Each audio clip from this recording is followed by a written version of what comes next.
Hello, and welcome to Year of the Vampire. Today we watched Samurai Priest Vampire Hunter. Yeah, this was probably my least favorite so far. It's kind of a mess, unfortunately. Yeah, which, yeah, if the history on how it was filmed is anything to go by, that kind of makes sense.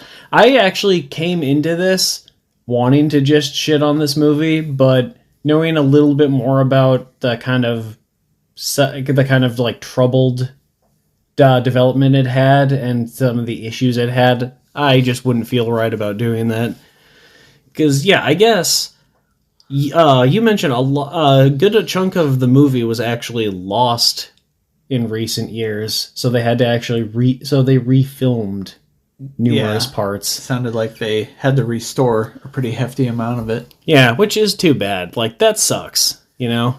And being a B movie already, there is going to be low budget just from the start. There was a heavy amount of practical effects, which is fine, and a sparing amount of other things. We'll get to it. Yeah. So, plot. What did you think of the plot? This movie about a samurai priest who hunts vampires and this kind of vampire war between different vampire breeds and them trying to find like untainted human blood that's not, blood that isn't affected by STDs or diseases or drugs or alcohol or any of that. It's confusing and weird. Is it confusing because they seem to break their own rules like a few times throughout the movies? Yeah, there's a lot of times where they just go directly against even what they're talking about in the movie just so they can get more blood. They're supposed to be trying to find this guy Max, who like deals in fresh blood, pure blood. Yeah, they do. And the movie synopsis says that they're like desperately trying to find him, and yet they take like 3 or 4 stops to just slaughter random ass people along the way. That didn't seem all that desperate to me. And that's the main 4 vampires who can go out during the day. They're them day walkers. Yeah, that was like their main thing. There was a few other types, that the night vampires, obviously. We didn't get much information. There was also the Datara Naruto style hand mouth vampires. 2 cops, which had like vampire teeth on their hands. Yeah. Oh, which was a bit odd. I don't know. The movie was just, the plot was kind of confusing, but what about the acting? What did you think of the acting? You can just say it wasn't good if it wasn't good. It's not great. I feel Tim Thomerson, the titular samurai priest, who apparently is actually a big name in B movies, and you've seen a few movies with him in it. Yeah, which I didn't know about until I looked into this. I'm like, oh wait, I actually recognize a few of those movies. He's probably the best actor in the movie. Let's just go with that. Some of it was kind of stiff from a few of the other actors, and a lot of it's just not very real feeling. Yeah, I don't know. It's really stilted, and being a B movie, obviously the script isn't going to be fantastic, but you're expecting it to be a little cheesy. Yeah, but I don't know. This wasn't a little cheesy. It was the entire dairy farm. Sound and music. What did you think of that? The audio was mostly level for the most part. There was a few parts that seemed a bit off. There were a few parts we couldn't really hear dialogue, and there wasn't really much music. Now that I think of it, like I don't remember any music. I'm pretty sure there was some background music, but between trying to hear what people were saying sometimes and just trying to make sense of what we were seeing on screen, I don't think we could really pay much attention to the very sparse amount of music that we could tell that was there. Cinematography. What'd you think of that? I mean, the footage itself was pretty good, considering it was shot half on 16 millimeters and then the other half on 32 millimeters.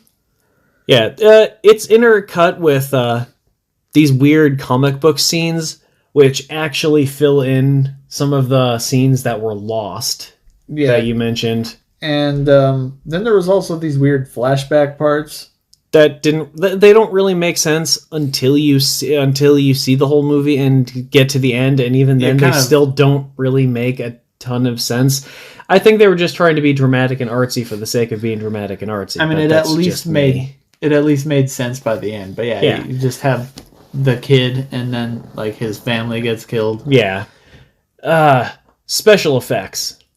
There was a lot of practical effects, and I can appreciate that. There was a lot of practical effects from the Spirit Halloween decorations that they bought. There was a lot of skeletons. Yeah, there was a lot of skeletons and gray desiccated mummy corpses, because I guess there was just like a sale on the skeleton and mummy corpse dummies. I mean, there had to be, since they were using those two things constantly throughout the movie for some goddamn reason. They did use a lot of those skeletons. Yeah, and there were actually a few CG effects as well that... Not a lot. No, but you said those were also, like, covering up some issues with the original filming, too. Yeah. Like, those weren't in the original movie. And I found that more distracting than anything, to be honest. But that's just me. Oh, shit. Going back to acting, I actually forgot to mention, near the end of the movie, we actually did not recognize one of the characters. Who was supposed to be the main four? Yeah. After she got kidnapped. Yeah, it turns out it wasn't a new character. It was just a different actress that they had to reshoot her scenes with because those were also lost. Which is unfortunate, but yeah, a few people, it was they weren't so able confusing. to... She didn't look exactly like the other one, which was... It did throw us off a bit for a little bit there. I don't know. Like, they tried, but it's... I didn't hate the movie. I like to think a competently ish made movie. Like, I've definitely seen worse. Oh yeah, it's Jesus Christ the Vampire Hunter movie. You know, you keep mentioning that, but I swear to God, that's what's going to be the last video we watch. We are never going to watch that movie. We are going to watch it. It's not the worst. It's not just the worst vampire movie I've seen, but the worst movie I've ever seen in my entire life. I don't know. I've seen Amusement, and that's a pretty piss poor movie. Anyway, we don't want these to get too long. We're, like usual, just giving our basic thoughts. Noel, would you recommend this movie? You know, if you like cheap B movies and you want a few good laughs here and there, you might actually find some entertainment out of it. You might. What about you? I don't know if I'd recommend this version. You said you could still possibly find the original version of what they wanted. Live Evil, I think, was the original title. Yeah, and there's supposedly like 3 different director's cuts too, which is also confusing. But... I mean, watch all 4 versions if you want to. I don't know.